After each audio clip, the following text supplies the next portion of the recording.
I'm Alexis, and this is the EdVoices podcast. And today we are joined by educational program specialist, longtime EdReports reviewer, and ELA educator, Jenni Aberli. Jenni, thank you so much for being on the podcast.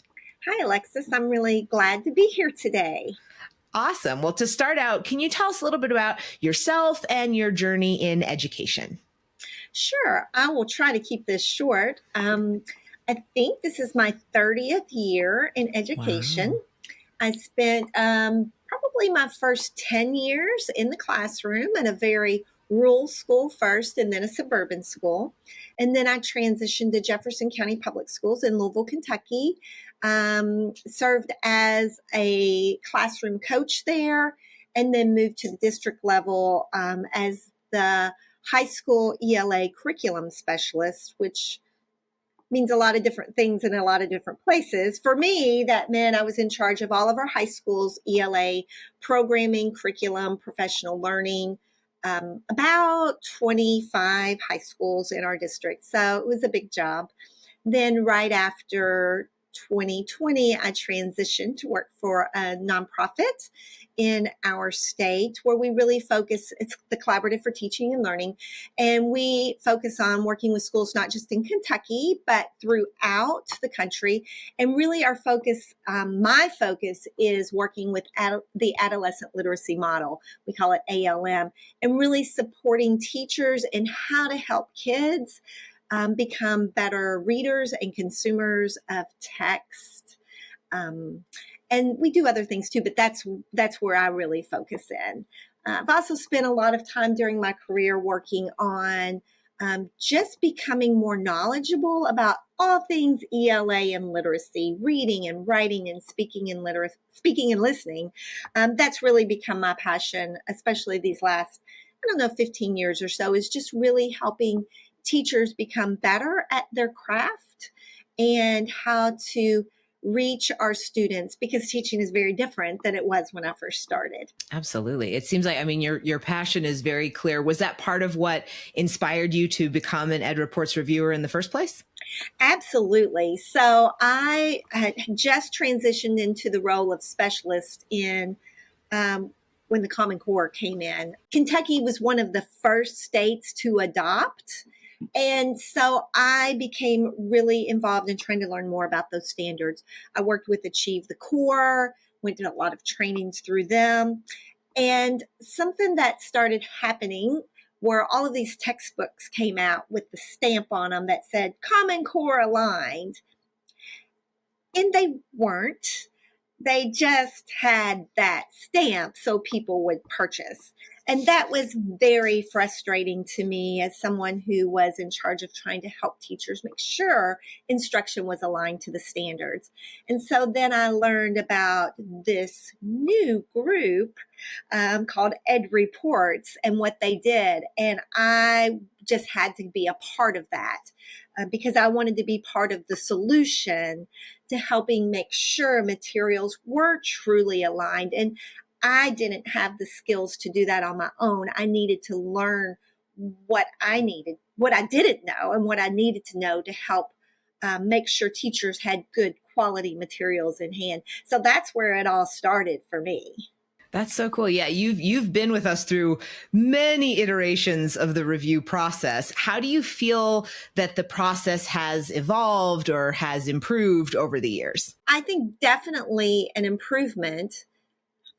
But really, it's been very good from the beginning. I remember coming on board at the start and just so much training that we were involved in to help make sure that we were well equipped to review materials, to know the expectations of what reviewing looked like. We had to be prepared to spend hours and hours of time going through each and every page, and how to work together virtually, because that was relatively new at the time, with other reviewers who were from different parts of the country and had different experiences. But what I really have appreciated along the process is we never felt alone. Like, we felt very well prepared and trained, but sometimes there are things in curriculum that just make you pause and you're not sure what to do with that. But we could always go back to and had the support of somebody from EdReports to help us navigate through those difficulties. I know that our newer updated version of the review tool just got released. So I am excited to see some changes in that. I know it's more aligned to what our most recent research has to say, which is one thing I appreciate about EdReports, like always trying to align with research. And personally, I'm excited to see more of those multilingual learner supports being reviewed. I know that in some of the districts that I work with now, that's been my passion the past year or so, is trying to figure out ways that we can help the classroom teacher who has not been trained in helping multilingual learners get better at supporting them in becoming literate. And I know that's a really hard lift for teachers, and I appreciate that EdReports has seen that need and has gone after that in the updated version of the review tool. Absolutely. Yeah. I think so much of the core of it is really about serving all students, and that absolutely includes multilingual learners. So it's definitely a welcome change to update and make sure that that is more of a priority for sure. Yes. How do you feel that districts have been able to help teachers in using quality materials, in selecting, in basically in making sure that through the whole process, what do you think the role of districts has been there? Yeah, I'm really excited that I think EdReports has become a common household name with schools and districts now. I know that when I first started working with EdReports, I think a lot of people did not know what EdReports were, what EdReports was. I would go in classrooms and I would see a few things. Teachers using old textbooks, or even more so than that, a lot of teachers just Googling units that they could teach. I won't mention anything by name, but a lot of just online unvetted curriculums. And so I would go into classrooms and see these handouts. They were really pretty, but there was nothing aligned to standards there. It was busy work for students. I would go into classrooms and see high schools using 5th to 6th grade level text with their students, and just trying to help teachers understand the shift to using grade level text, the shift to how to help students who aren't on grade level be able to read and understand those texts. So that's sort of where I started with this. Started learning about EdReports, learning how to do a better job of evaluating curriculum. And at that point, a lot of times it was they had what they had, but how can you take it and make it better so that it's better aligned? I had the privilege of being asked several years ago, I guess as 2019, I think is when I started. In our state of Kentucky, we had a governor's task force for statewide curriculum development. So I was asked to be a part of that with some superintendents, with some other curriculum folks around the state. And I remember sitting in some of those first meetings, and they were talking about designing curriculum. And in my head, I'm thinking, why aren't we looking at high quality instructional resources that are already out there? Because a lot of our teachers, number one, they don't have the background or the skills to design a high quality curriculum, nor the time, because it's hard work. And so at that point, that's when I just spoke up and said, what about EdReports? Have you heard about this thing called EdReports? And at that time, nobody in my state really knew what it was. So I'm like, check out this link. I believe KDE, Kentucky Department of Education, doesn't give schools like a list of curriculum, but they do encourage schools to look at EdReports to determine like what is high quality curriculum.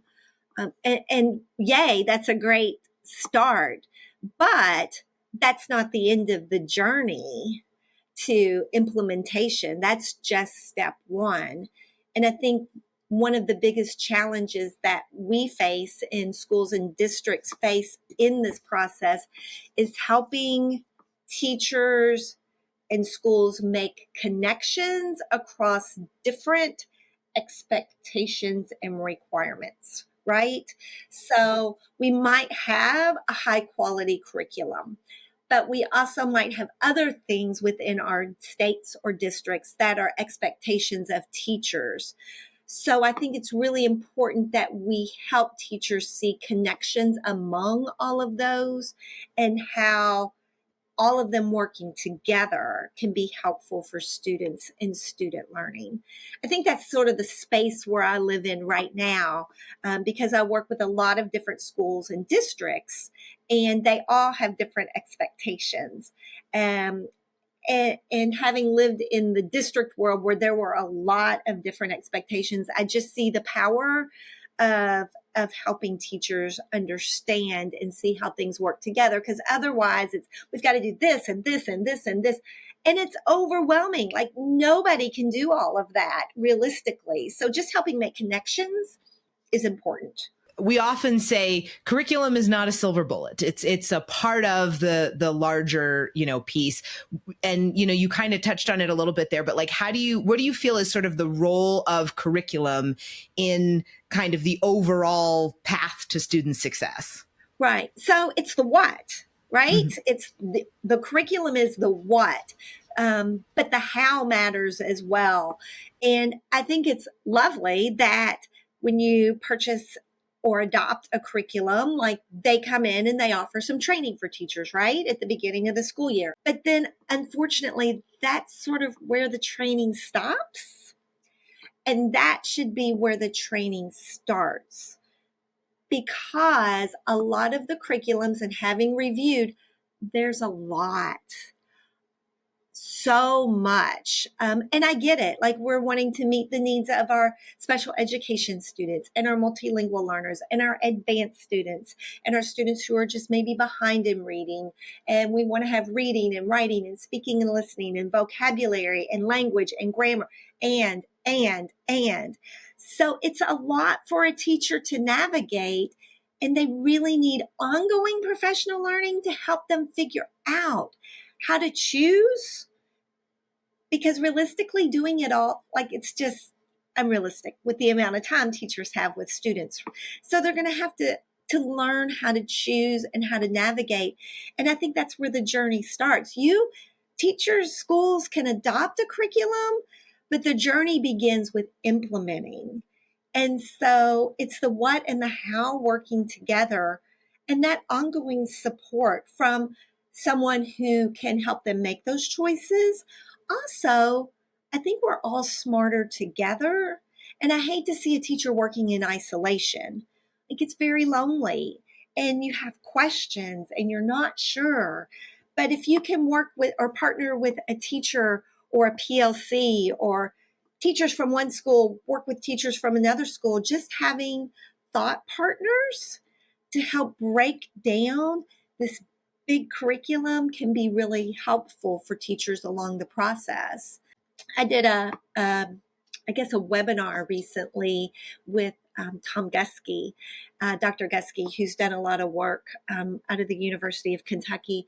And one thing that he said that kind of stuck with me in thinking about adopting curriculum is we should know pretty soon whether or not it's working.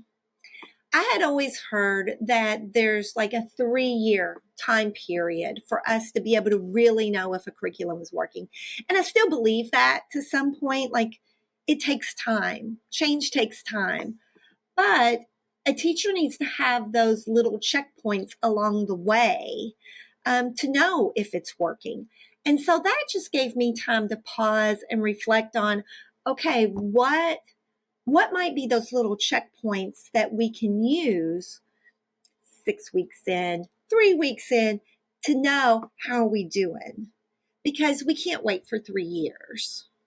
For sure. Absolutely. Yeah. I think it's a combination. You mentioned like the professional learning aspect of it, and then being able to sort of assess, like, is this working? So many of those things, like you can pick something great, but you need to know how to use it. And then you need to make sure that it's working. Yes. And it's kind of all of those elements together, Yes. And I love that you mentioned kind of the collaborative aspect of that as well. I know you mentioned like with the reviews, the review teams being a very collaborative process. Being able to bounce those things off of someone and being able to do that thought partnership is so valuable to this work, because it is a lot to tackle by yourself, for sure. So it's really good to have different perspectives from different parts of the country and from different walks of life and experiences. Lots of deep conversations and very, very intentional conversations about whether or not things would meet the criteria of the rubric. Yeah, absolutely. I think, when you have if the goal is to serve all students, it's great to have outside perspectives or diverse perspectives within the sort of reviewer groups as well. Absolutely. You really want to cover that through all areas. Absolutely. So as we start to sort of wrap up here, this is just, because we've loved having you review with us and do so many things with us. What is something that you are most proud of in your work with EdReports? So let me just start with, I'm proud to be a part of the EdReports network. I'm very proud of this work. I just remember coming into education when there was nothing like this, nothing to help teachers determine what was high quality. And then here comes EdReports, this not connected to any curriculum, just wanting to do what's best by teachers and educators. So I appreciate that work and being a part of the network. I think one of the things that I'm most proud of is being able to be a part of the first inaugural EdReports Clave Fellowship. That work was amazing, and it just helped me see how committed EdReports is to educators and students and making sure everyone has access to high quality instructional materials. What I really gained from the Clave Fellowship is confidence and skills to help me do a better job of advocating for high quality instructional materials within my district, within my state, wherever I can. And that's really become a passion for me. I was connected to a great group of colleagues that were a part of that. And EdReports provided some amazing connections and professional learning experiences to help me do that work. And so that's something that I'm really proud of, that I learned, and it has served me well in my roles, and something that I'll carry with me forever as an educator, because I'm extremely passionate about, as all or most educators are, making sure we do the best that we can by our students. I know at the end of the day, we're not going to make everybody happy.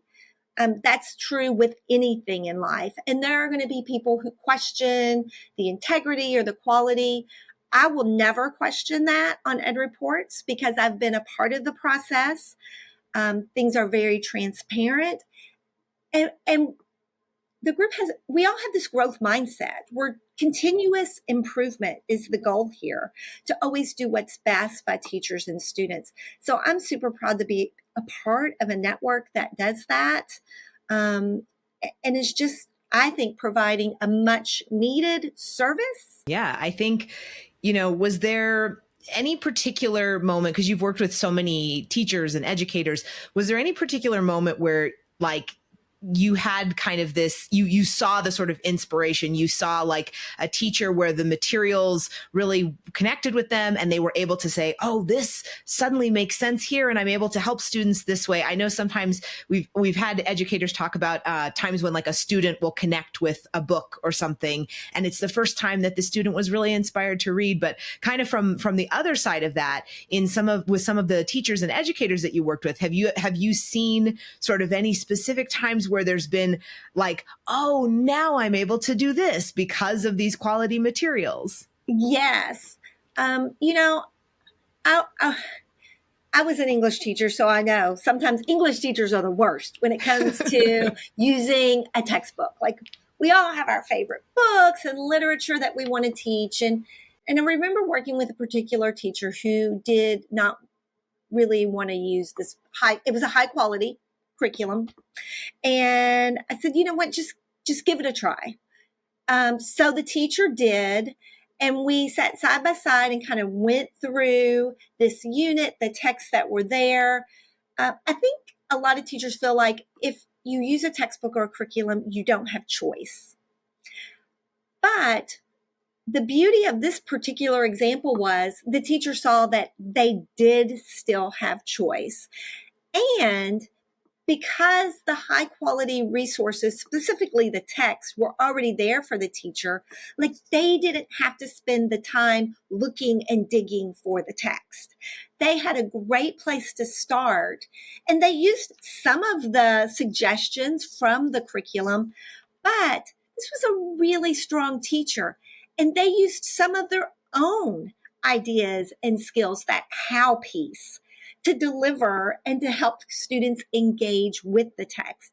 So that was an exciting part for me, where helping a teacher understand that just because you're using a high quality instructional curriculum or materials doesn't mean that the magic of teaching is gone. It just frees you up to not have to go searching and looking for everything. It's right there for you, and you get to adapt it and modify it and use your magic with it to make it even better for students. And that's what I tell teachers a lot.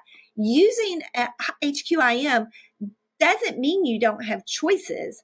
It just means you have more freedom to spend focusing on the delivery for students. So, you know, we can use strategies and we can use things that make it even better. Absolutely. Yeah. It's not like a sort of instead of creativity from a teacher. It's kind of like to assist with creativity, you know? Yeah, yes. You know, I heard something years ago, and I use this all the time. It's not this or that, but both and. And I just think that's very powerful. You don't have to make those choices. Like, you can make them work together, which kind of circles back around to what I said at the beginning. You know, helping teachers see how everything doesn't have to live in isolation. It can work together to make things even better for students. Absolutely. Well, Jenni, thank you so much. This has been such an inspiring conversation, and you are such an inspiring educator. Oh, you're too kind. Thank you very much for being our guest today and for participating with us. We will put a link. You just recently published a blog on our resources section, and we will put a link to that in the description and the show notes. And we just really appreciate you being on here. Thank you for inviting me. I have loved talking to you and getting to think back on my years with EdReports, and I look forward to many years to come doing this great work. Absolutely. Well, thank you everyone for watching, for listening. Please like, subscribe, leave us a comment, and we will see you in the next episode.